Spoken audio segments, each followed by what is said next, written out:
नमस्कार सभी साथियों को हिंदी साहित्य की क्लास में आप सभी का स्वागत करती हूँ, अभिनंदन करती हूँ। और आज के सत्र पर चर्चा को शुरू करते हैं। पिछले सत्र में हमने देखा था कि गोबर जो है घर छोड़ के चला आता है और मेहता और मिर्जा साहब की मिर्जा जो थे उनके बीच में कबड्डी होती है और किसी तरह से मिर्जा जो है मेहता को हराते हुए हैं और फिर बाजी पलटती है कि मेहता जीत जाते हैं। उसके बाद गोबर जो है लखनऊ में अमीनाबाद में काम करता है पौधों की सिंचाई, और तभी उससे मिर्जा जो है खुश होकर कहते हैं कि आज तुम जाओ, कल फिर आना। तो गोबर कहता है, साहब मुझे कहीं मालिक नौकरी यहीं मिल जाती तो मैं यहीं रह जाता। तो उन्हें 15 रुपए मिलने का बात कही। उसके बाद गोबर वहीं रुक जाता है।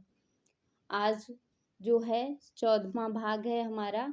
इधर होरी की फसल सारी की सारी डाढ़ की भेंट हो चुकी थी। बैसाखी तो किसी तरह कटा, मगर जेठ लगते घर में अनाज का एक दाना न रहा। डाढ़ मतलब जैसे ऐसा था कि जो झुनिया थी गोबर की प्रेमिका, वो 5 महीने से पेट से थी, तो उसी का बिरादरी वालों ने डाढ़ 5 मन जो था अनाज लिया था और 80 रुपए में उसका मकान गिरवी रखवा लिया था। होरी का 80 रुपए उससे मांगे थे, तब जाके उसके घर से पानी कोई पिएगा और हुक्का पिएगा। तो उसी तरह से सारा अनाज जा चुका था। जैसे ही जेठ लगता है तो अनाज का एक दाना घर में नहीं रहता है। 5-5 पेट खाने वाले और घर में अनाज नदारद दोनों जून ना मिले, एक टाइम तो मिले। पेट भर ना मिले तो आधे पेट ही मिले। निहार हार कोई है, दिन रह सकता है, उधार लें तो किससे लें। उसके बाद गांव के छोटे बड़े महाजनों में तो मुंह चुराना पड़ता है। मजूरी भी करें तो किसकी करें। जेठ में अपना ही काम ढोरें। ऊख की सिंचाई लगी थी, लेकिन खाली पेट मेहनत भी कैसे हो। उसके बाद सांझ हो गई। छोटा बच्चा जो था गोबर का बच्चा था, वो रो रहा था, लड़का हुआ था। माँ को भोजन ना मिले तो दूध कहाँ से निकले। सोना प्रतिष्ठी समझती थी, मगर रूपा क्या समझे।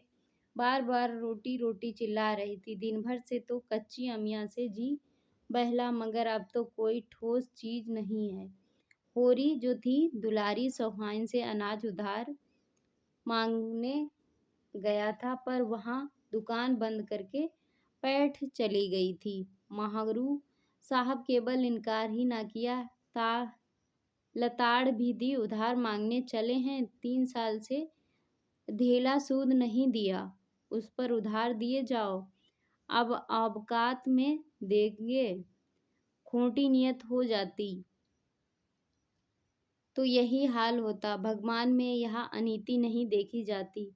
कारकुन की डांट पड़ी तो कैसे चुपके से रुपए उगल दिए। मेरे रुपए रुपए ही नहीं, और मेहरिया है कि उसका मिजाज ही नहीं मिलता है। यह सब सुनाता है मंगरू। उसके बाद वह रुआसा होकर उदास बैठा था कि पुत्री आग लेने आई। रसोई के द्वार पर जाकर देखा तो अंधेरा पड़ा हुआ। बोली, आज रोटी नहीं बना रही हो क्या भाभी? अभी तो बेला हो गई। जब से गोबर भागा था पुत्री और धनिया में बोलचाल हो गई थी। होरी का एहसान भी मानने लगी थी। हीरा को अब वह गालियां देती थी। हत्यारा गौ हत्यारा, हत्या करके। यानी पुत्री जो पुनिया थी वो हीरा की हीरा की पत्नी पुनिया और धनिया में बोलचाल हो गई थी। तो वो जो पुनिया थी वो हीरा को गालियां देती थी कि गौ हत्या करके भागा, मुंह में कालिख लगी, घर कैसे आए, और आए भी तो घर के अंदर पाँव न रखने दूंगी।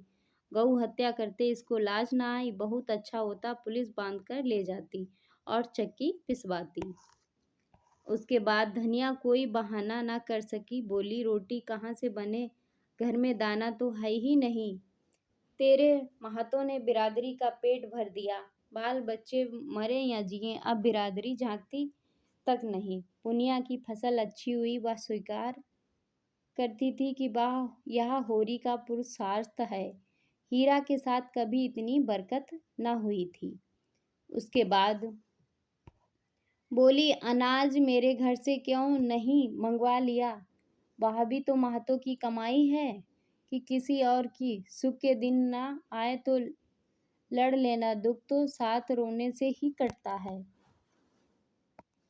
उसके बाद, क्या मैं ऐसी अंधी हूँ कि आदमी का दिल नहीं पहचानती? महतो ना संभालता तो होता तो आज मुझे कहाँ शरण मिलती। वह उल्टे पांव लौटी, सोना को भी साथ लेती गई। एक क्षण में 2 डल्ले अनाज भरे लाकर आंगन में रख दिया।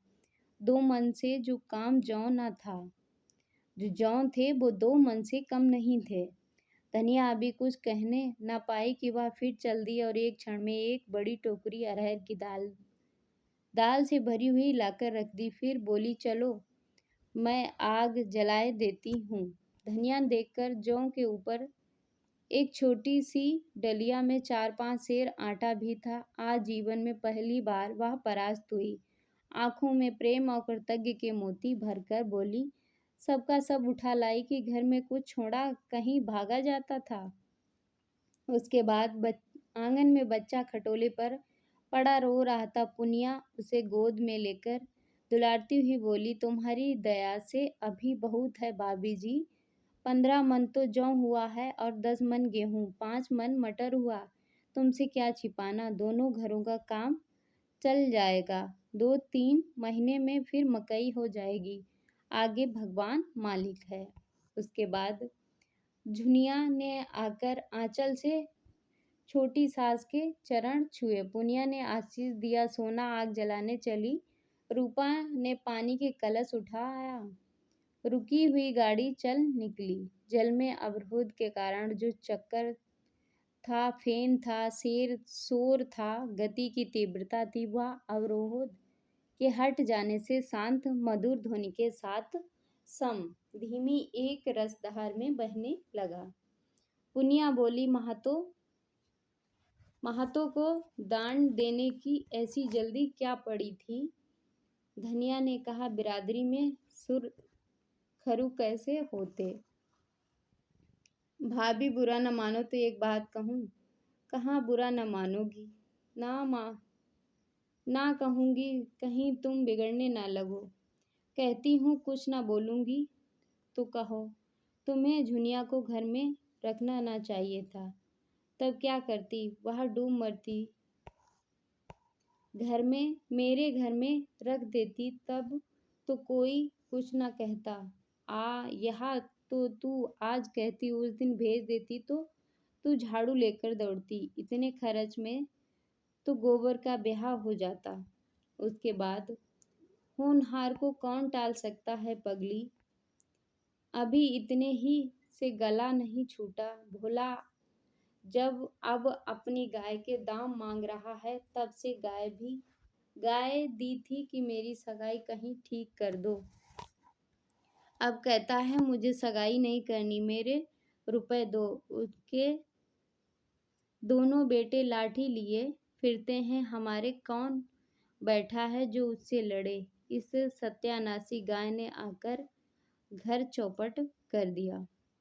कुछ और बातें करके पुनिया आग लेकर चली गई। होरी सब कुछ देख रहा था। भीतर आकर बोला, पुनिया दिल की साफ है।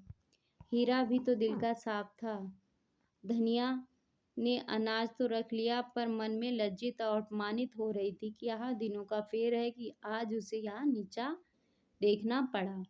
तू किसी का औसान यानी एहसान नहीं मानती, यही तुझ में बुराई है।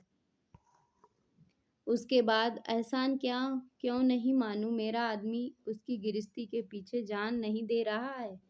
फिर मैंने दान थोड़े ही लिया है, उसका एक एक दाना भर दूंगी। मगर पुनिया अपनी जिठानी के मनोभाव को समझकर होरी का एहसान चुकाती जाती थी। जब अनाज चुक जाता, मन दो मन दे जाती। मगर जब चौमासा आ गया और वर्षा ना हुई, समस्या अत्यंत जटिल हो गई। सावन का महीना आ गया और बगुले उड़ रहे थे। कुओं का पानी भी सूख गया था। ऊख तब से जली जा रही थी। नदी से थोड़ा थोड़ा पानी मिलता, मगर उसके पीछे आबे 3 लाठियां निकलती थीं। यहाँ तक कि नदी में जवाब दे दिया। जगह जगह चोरियां होने लगी, डांके पड़ने लगे। सारे प्रांत में हाहाकार मच गया। बारे कुशल हुई कि भादों की वर्षा हो गई। किसानों के प्राण हरे हुए कितना उत्साह था उस दिन। प्यासी पृथ्वी जैसे अगाती ही ना थी और प्यासे किसान ऐसे उछल रहे मानो पानी नहीं अरफियां बरस रही हों। बटोर लो जितना बटोरते, बने खेतों में जहां बगुले उड़ते वहां हल चलने लगे। बाल वृंद निकल निकल कर तालाबों और पोखरों गढ़ियों का मुआयना कर रहे थे। ओहो, तालाब तो आधा भर गया और वहां से गढ़िया की तरफ दौड़ दे। उसके बाद मगर अब कितना ही पानी बरसे, उख तो विदा हो गई, एक एक हाथ ही होके रह गई। मक्का और ज्वार और कोदों से लगान थोड़े ही चुकेगा। महाजन का पेट भरे थोड़े से भरा जाएगा। महाजन का पेट थोड़े ही भर जाएगा। हाँ, गांवों के लिए चारा हो गया और आदमी जी गया। जब माघ बीत गया, भोला के रुपए ना मिले तो एक दिन वह झल्लाया हुआ होरी के घर आ धमका। बोला, यही तुम्हारा कौल है? इसी मुंह से तुमने ऊख फेर कर मेरे रुपए देने का वादा किया था। अब तो ऊख फेर चुके, लाओ मेरे रुपए हाथ में।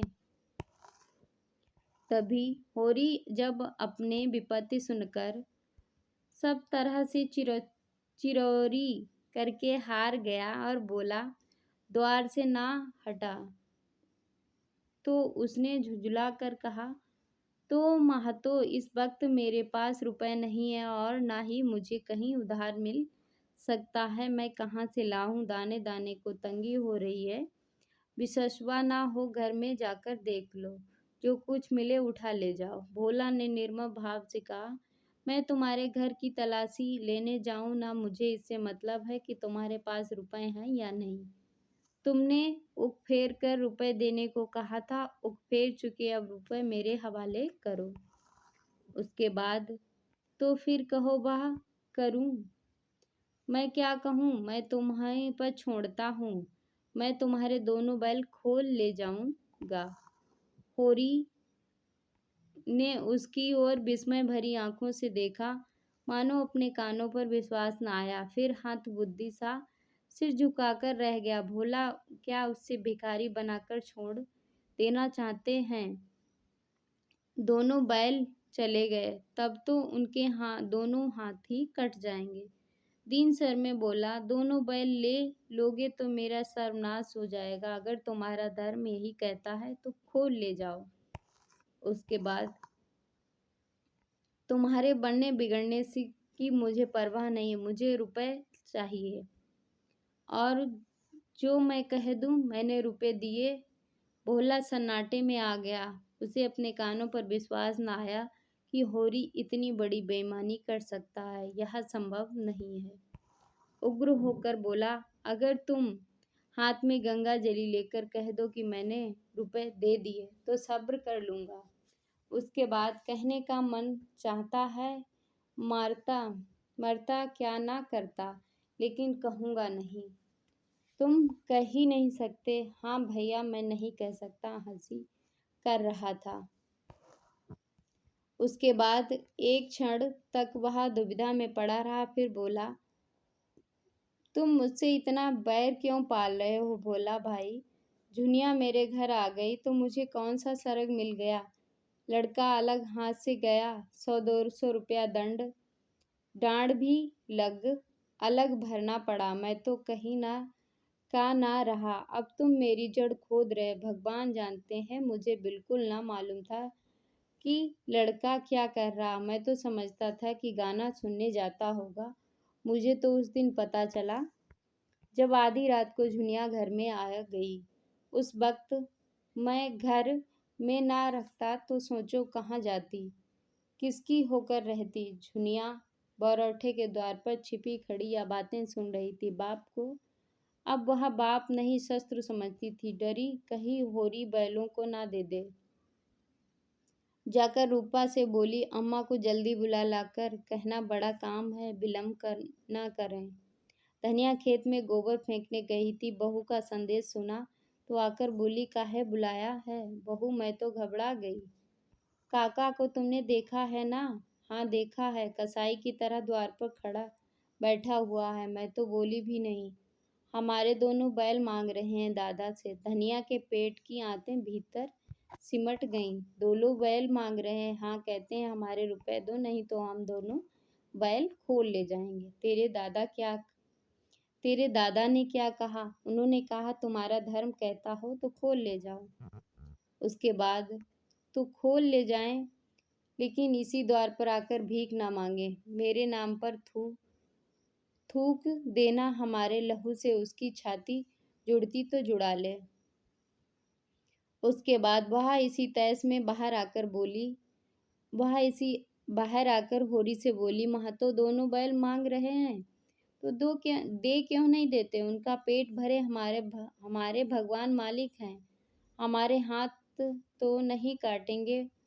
जब तक अपने मजूरी करते थे, अब दूसरों की मजूरी करेंगे। भगवान की मर्जी होगी तो फिर बैल बांधिए हो जाएंगे और मजूरी ही करते रहे, कौन बुराई है।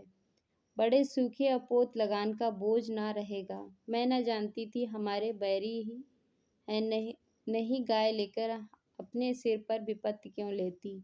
उस निगोड़ी का पौरा जिस दिन से घर आया, घर तहस नहस हो गया। भोला ने अब तक जिस शस्त्र को छिपा रखा था, अब उसे निकालने का अवसर आ गया। उसे विश्वास हो गया कि बैलों के सिवा इन सबों के पास कोई आलंब नहीं है। बैलों को बचाने के लिए लोग सब कुछ करने को तैयार हो जाएंगे। अच्छे निशाने बाजू की तरह मन को साध कर बोला, अगर तुम चाहते हो कि हमारी बेइज्जती हो और तुम चैन से बैठो तो यह ना होगा। तुम अपने 100-200 को रोते हो, यह लाख रुपए की आबरू बिगड़ गई। तुम्हारी कुशल इसी में है कि झुनिया को घर में रखा था। पैसे ही घर से निकाल दो, फिर ना हम बैल मांगेंगे ना गाय का दाम मांगेंगे। उसने हमारी नाक कटवाई तो मैं उसे ठोकरें खाते देखना चाहता हूँ। वह यहाँ रानी बनी बैठी रहे, हम मुंह में कालिक लगाए उसके नाम को रोते रहे, और यहाँ मैं नहीं देख सकता। वह मेरी बेटी है, मैंने उसे गोद में खिलाया और भगवान साखी है, मैंने उसे कभी बेटों से कम नहीं समझा। लेकिन आज उसे भीख मांगते, घूर पर दाने चुनते देखकर मेरी छाती शीतल हो जाएगी। जब बाप होकर मैंने अपना हृदय इतना कठोर बना लिया, तब सोचो मेरे दिल पर कितनी बड़ी चोट लगेगी। इस मुंहजली ने 7 पुस्त का नाम डुबा दिया और तुम उसे घर में रखे हुए हो।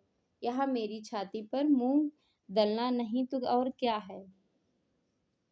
धनिया ने जैसे पत्थर की लकीर खींचते हुआ कहा, तो महतो मेरी भी सुन लो। जो बात तुम चाहते हो वह ना होगी, 100 जन्म ना होगी। झुनिया हमारी जान के साथ है। तुम बैल ही तो ले जाने को कहते हो, ले जाओ। अगर इससे तुम्हारी कटी हुई नाक जुड़ती है तो जोड़ लो, पुरखों की आबरू बचती है तो बचा लो। झुनिया ने बुराई जरूर हुई।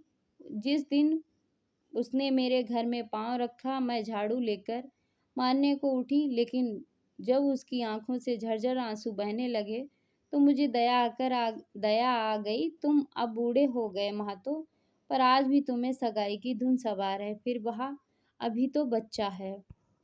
भोला ने अपील भरी आंखों से होरी की ओर देखा। सुनते ही होरी उनकी बातें, अब मेरा दोस्त नहीं, मैं बिना बैल लिए ना जाऊंगा। उसके बाद होरी ने दृढ़ता से कहा, ले जाओ, फिर रोना मत कि मेरे बैल खोल ले गए।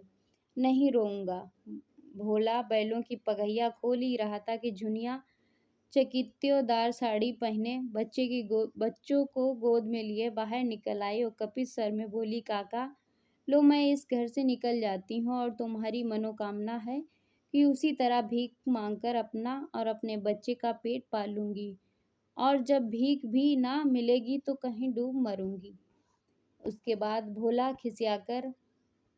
खिसियाकर बोला, दूर हो मेरे सामने से, भगवान ना करे मुझे तेरा मुंह देखना पड़े। कुलच्छनी कुल कलहनी कही की है, अब तेरे लिए डूब मरना ही उचित है।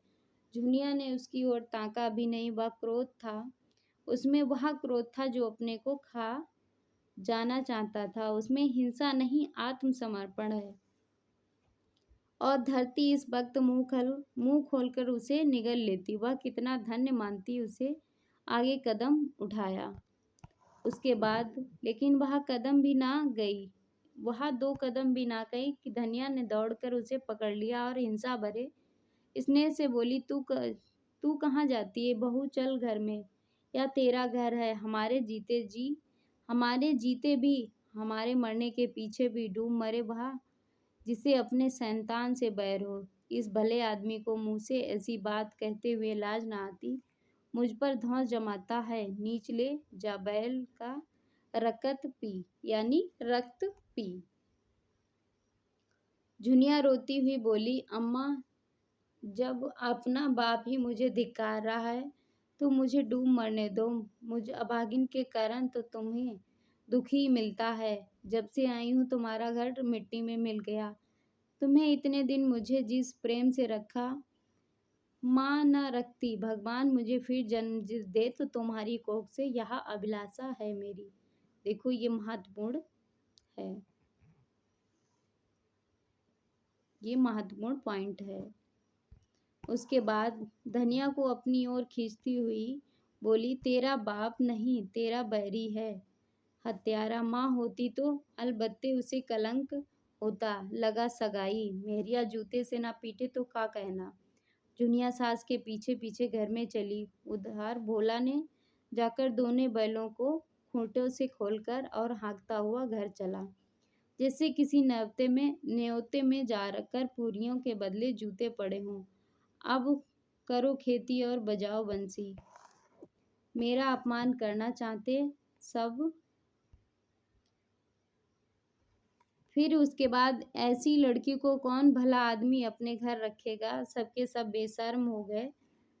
लड़के का कहीं ब्याह न होता था। इसी झुनिया की ठिठाई देखो कि आकर मेरे सामने खड़ी हो गई। दूसरी लड़की होती तो मुंह ना दिखाती। आंखों का पानी मर गया इसके सामने। दुष्ट और मूर्ख भी समझते हैं झुनिया अब हमारी हो गई, और यहाँ नहीं समझते। जो अपने बाप के घर ना रही वह किसी के घर ना रहेगी।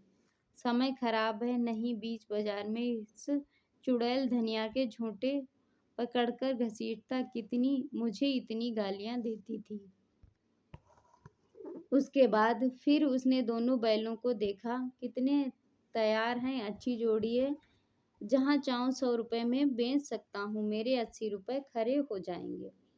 अभी वह गांव से बाहर निकला ही था कि पीछे से दाता दीन और पटेश्वरी शोभा और 10-20 आदमी दौड़े आते दिखाई दिए। भोला का लहू सर्द हो गया। अब फौजदारी हुई, बैल भी छिन जाएंगे, मार भी पड़ेगी। वहां रुककर कमर कसकर मारना ही है तो लड़कर मरेगा, मरना है तो लड़कर मरेगा। दाता दीन ने समीप आकर कहा, यह तुमने क्या अनर्थ किया भोला? ये उसके बैल खोल लाए। वह कुछ बोला नहीं, इसी से शेर हो गया। सब लोग अपने अपने काम में लगे थे, किसी को खबर ना हुई। होरी ने जरा सा इशारा कर दिया होता तो तुम्हारा एक बाल नुच जाता, एक बाल नुच जाता। भला चाहते हो तो ले चलो बैल। जरा भी अभी भलमानसी नहीं है तुम्हें। पटेश्वरी बोले, यह सीधेपन का फल है। तुम्हारे रुपए उस पर आते तो जाकर दीवानी में दावा करो, डिग्री कराओ। बैल खोल लाने का तुम्हें क्या अख्तियार है? अभी फौजदारी में दावा कर रहे तो बांधे फिरो। भोला ने दबकर कहा, लो लाला साहब, कुछ जबरदस्ती थोड़े ही खोल लाए, होरी ने खुद दिए। उसके बाद पटेश्वरी ने भोला से कहा, तुम बैलों को लौटा दो भोला, किसान अपने बैल खुशी से देगा कि इन्हें हल में जोतेगा। भोला बैलों के सामने खड़ा हो गया। हमारे रुपए दिलवा दो हमें, हम बैलों को लेकर क्या करना है, हम बैलों को लेकर क्या करेंगे।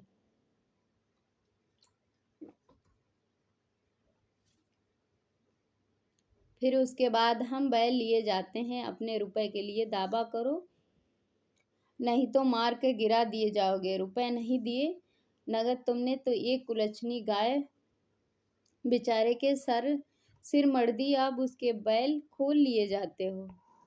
उसके बाद भोला ने बैलों के सामने से ना हटा, खड़ा गुमसुम दृढ़ मानो मरकर ही हटेगा।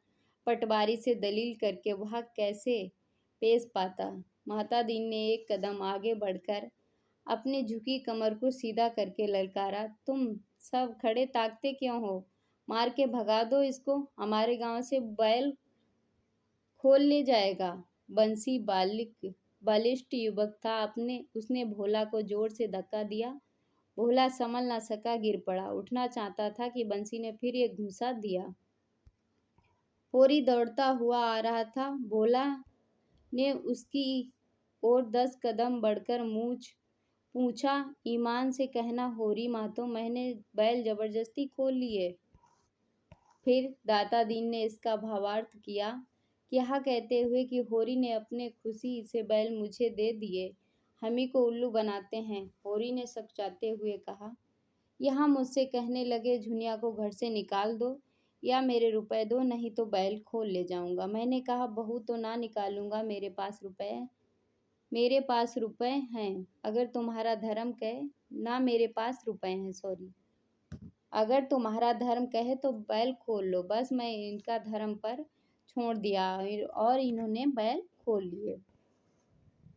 पटेश्वरी ने मुंह लटकाकर कहा, जब तुमने धर्म पर छोड़ दिया तब काहे की जबरदस्ती। उसके धर्म ने कहा, लिए जाता है, जाओ भैया, बैल तुम्हारे हैं।